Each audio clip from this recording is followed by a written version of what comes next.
I'm your host, Kaylee, and this is Rebel Wellness.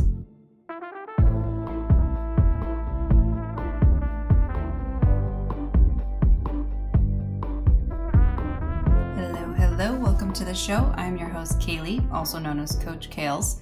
If you don't know me already, I'm a longtime fitness professional, wellness coach, and multi-certified nutritionist out here on the West Coast. If you are new here, thank you for tuning in. I really appreciate the support and the interest to check out what I have to say. Rebel Wellness Podcast is an extension of my coaching business, Coach by Kales, and I would love to connect with you on socials. So you can follow me on @CoachByKales on Instagram or @Rebel Wellness Podcast, also on Instagram. There's more bonus content available, funny and educational health reels, etc. So I'd love to see you join us on various platforms to connect. All right, heading right into today's episode. So we're going to dive into one of the most common diet and fitness culture misconceptions that has honestly done more damage than good for most of the general population, Gen Pop we call it, at least in my opinion. What is that, you might ask?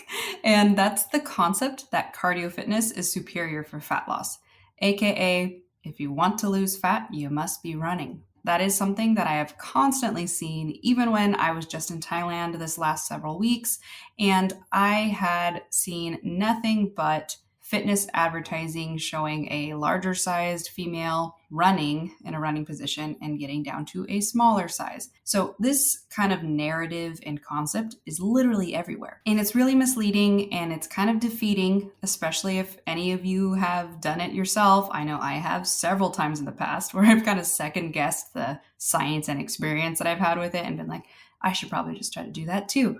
I don't know why it creeps into our heads so much like this, but it's so easy to just be like, I just need to run because it's not a lot of thinking. It feels really hard, but at the same time, we tend to burn out. So that's what I'm talking about. This is why it's a myth that it is a strategy for long-term fat loss, a good body composition, etc. At the end of this episode, I'm also going to kind of share this sort of mantra or foundational concept that you should always keep as the center of your spider web of how you're approaching your health, especially for longevity, because it's going to make or break how you look at your fitness, look at your health in general. So stay tuned all the way to the end to find out what that is. All right, so again, today's myth is cardio is the best exercise for long-term fat loss. First, let's be honest. Most of the time when we set weight loss goals, we usually prefer to aim for a recomp or a recomposition. So what this means is we're trying to lose excess body fat while maintaining or gaining lean body muscle. If you've been listening to podcasts since the beginning, you've heard me talk about this concept a lot because it's really most people's goals nowadays. Most people aren't just trying to lose weight as an arbitrary number. We're starting to realize that there's a lot more health that goes into having at least baseline lean body muscle and strength, as well as losing excess body fat for long-term health. So along with that, wouldn't you say you would also probably prefer to put in all that effort and keep it off after you lose it? So from my perspective, when we are beginning a fat loss and muscle retention or gain goal that is aiming for longevity in the results, that's dominantly what I work with. So if that's not your goal, this may not necessarily apply, but it's still worth listening to. And I would encourage you to consider changing your goal to kind of mirror more longevity focus, because anything that's too hard, too fast, too short term is going to burn you out, might cause a health issue, probably isn't going to be good for the long term. That's called yo-yoing. And yeah, we don't recommend it. But we have to evaluate what is actually supportive of your goal. So let's break it down. I would like to think the general population understands what cardiorespiratory fitness is. And so I'm not going to go too in depth, but essentially where this myth stems from is the concept that cardio is using your aerobic system, whereas generally strength training utilizes your anaerobic system. Put simply, aerobic means with oxygen, and it refers to the body producing energy with the use of air. And anaerobic means without oxygen, and it refers to the body producing energy without the use of air. That doesn't exactly mean that you're not breathing while you're doing anaerobic activity, because strength training falls in the category of anaerobic, but it's just that you're not constantly heaving in air to produce the energy of the motion. So that's where you start to become in the aerobic system, is if your heart rate is maintaining a high level of beats per minute. Usually we see it above like 145 or 150 beats per minute. And if it's sustained for a long period of time, over 10 minutes or so, you start to become in the aerobic system. And people think that because the aerobic system is oxidative and fat is oxidative, that it must be the best way to stimulate fat loss. However, while that could be partially true, there's a lot of different categories where this does not actually fit, and it doesn't necessarily mean it's the best strategy for especially long-term fat loss and certain physiques that people are looking for. And here's why. One main point to make is that cardio only burns calories during the exercise itself.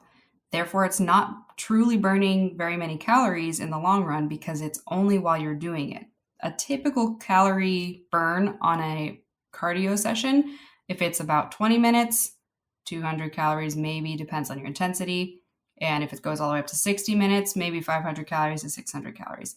It doesn't always perfectly follow that, and it depends on the body. If you have more mass, you burn more calories faster. If you have less mass, less calories. And if you're more conditioned, you also burn less calories because you are now very efficient, because your body will always adapt. And that's really important to know. That's another part where cardio comes in, but we'll get to that in a moment.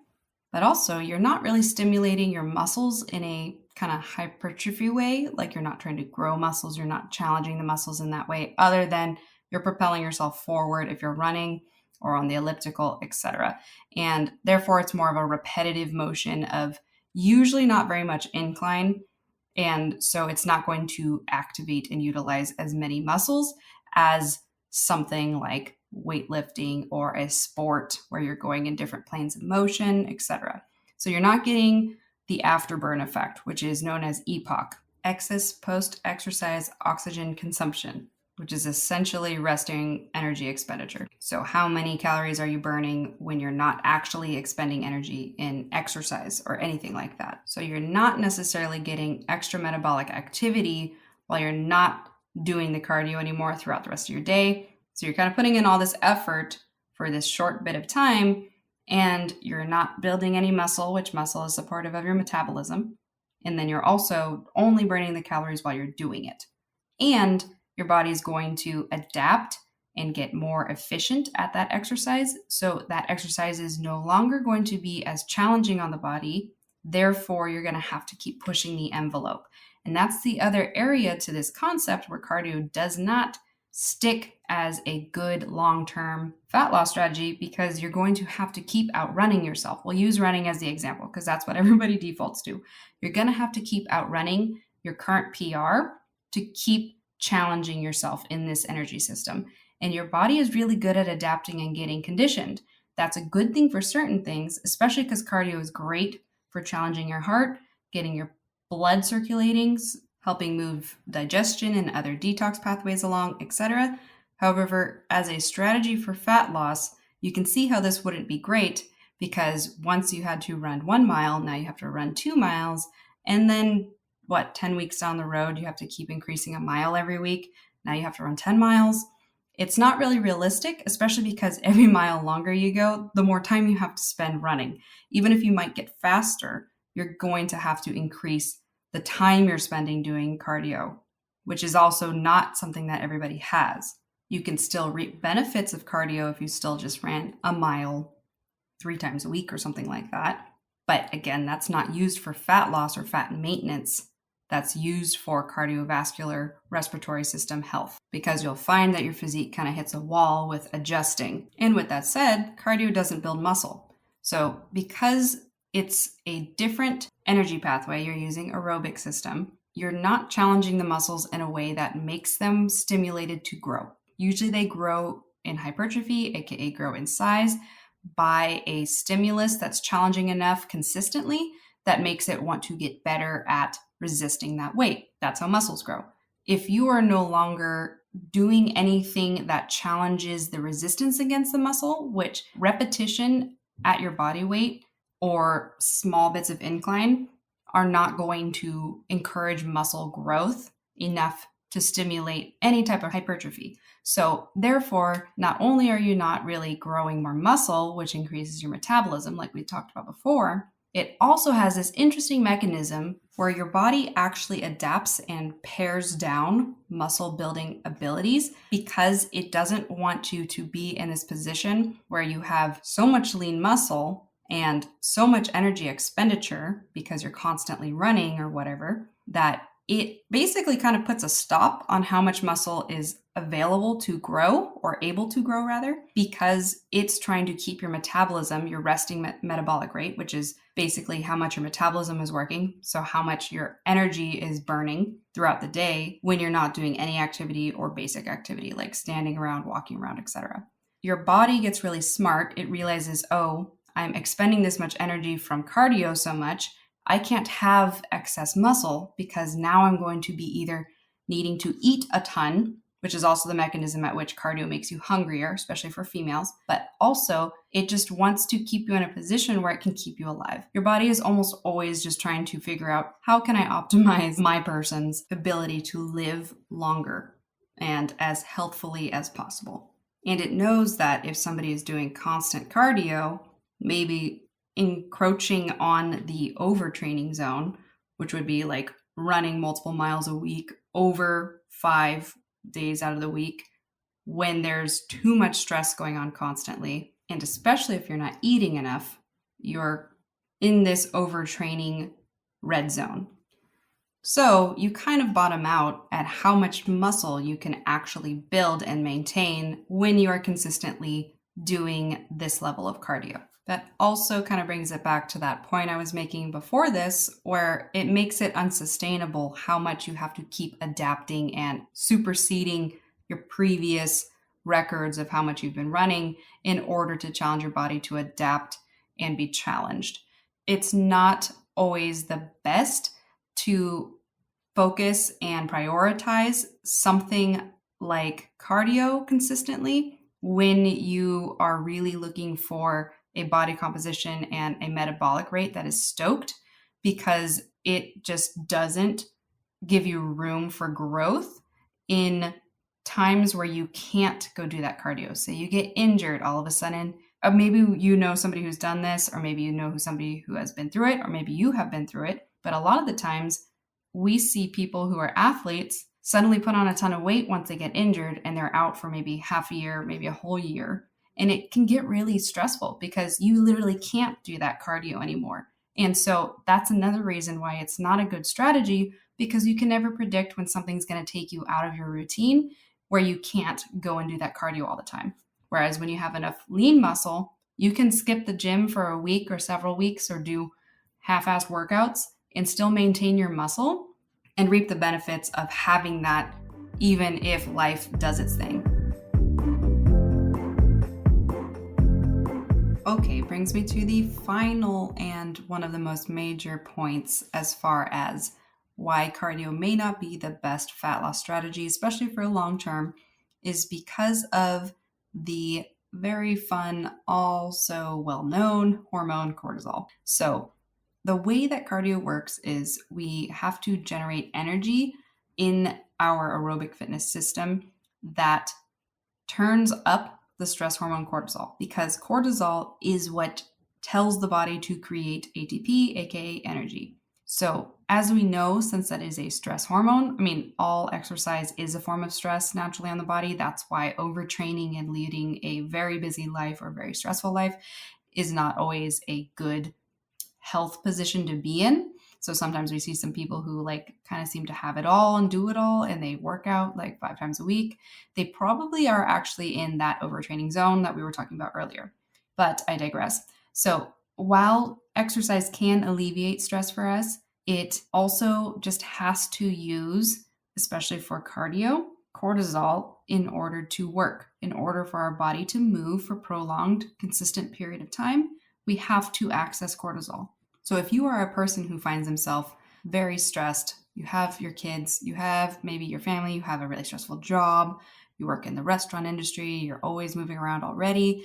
If your job is already exceeding 10,000 steps a day just naturally, and you feel like you get home and you want to crash, there's a good chance that part of your day you might have been already operating in a higher cortisol zone.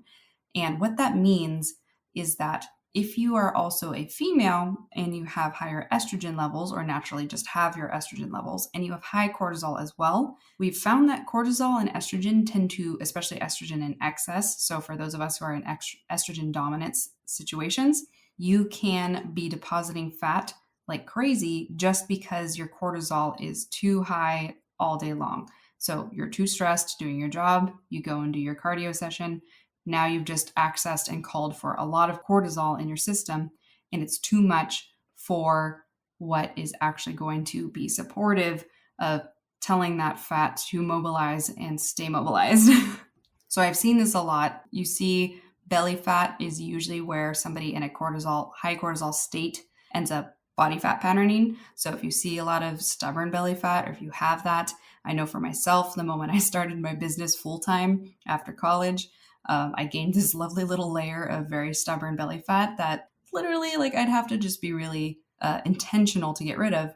However, there were many times during that initial fat gain phase that I was like freaking out, never had a layer of fat like that before, did all the things, did all the running, switched to more cardio than strength, which was the wrong strategy, of course.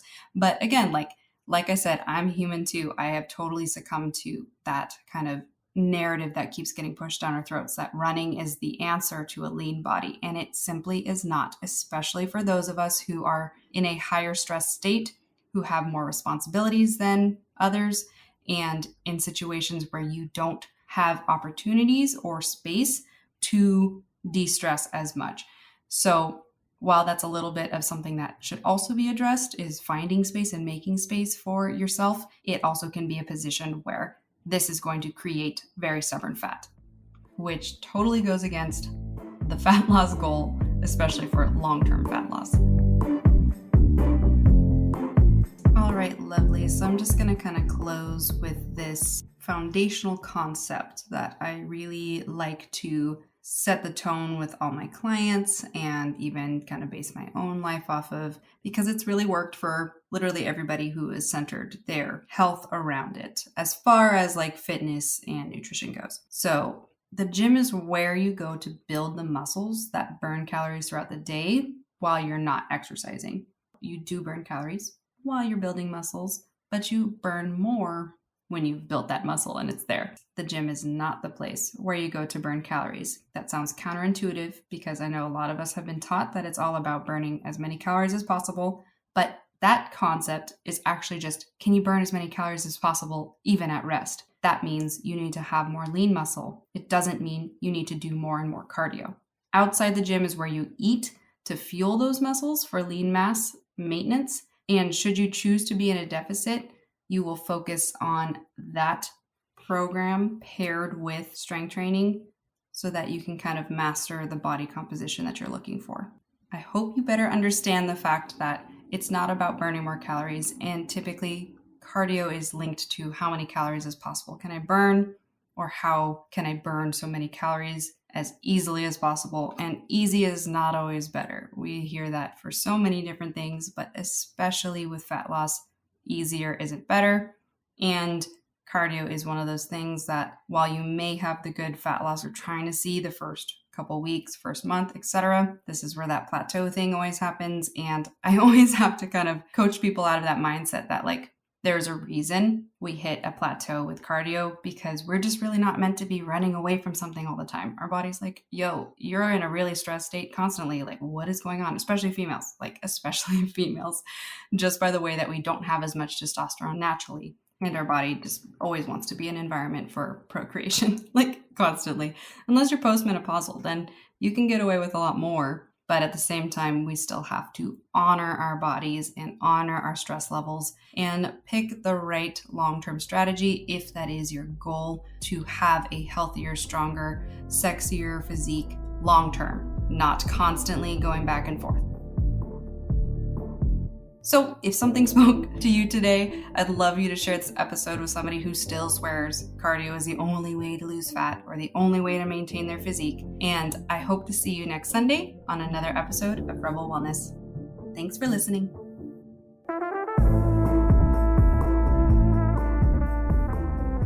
Thanks for joining me on this week's episode of Rebel Wellness. If you loved what you heard and you are ready to take your wellness journey to the next level, follow me on Instagram at Coach by Kales for daily nuggets of health and fitness wisdom. We release new episodes weekly on Sundays, so be sure to click that subscribe button so you never miss an update. As always, lean into your strength, walk with confidence, and celebrate your nourishment. We'll catch you next Sunday on Rebel Wellness.